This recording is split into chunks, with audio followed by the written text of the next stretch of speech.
ತರುವಿನ ನೆರಳು ಕೊಡುವಂತ ಸುಖವು ಕೊಡುವನು ಕೃಪೆಯ ದಿನವು. ಸ್ಥಿರ ಇರುವ ಮನ ಎನಗಿರಲಿ ಶರಣಾಗತಿ ಎಂದು ಬರಲಿ. ಭಗವಂತನ ಪ್ರಿಯ ಮಗನಿವನ ಸಾರಿ ಬದುಕು ಇರಲಿ.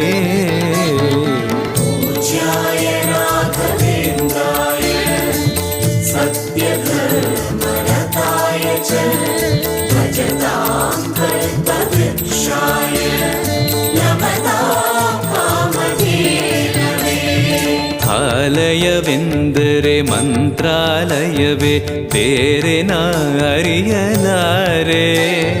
ರಾಜನು ಎಂದರೆ ಶ್ರೀ ಗುರುರಾಜನೇ ಮತ್ತು ನಾ ತಿಳಿಯಲಾರೆ. ಆಲಯವೆಂದರೆ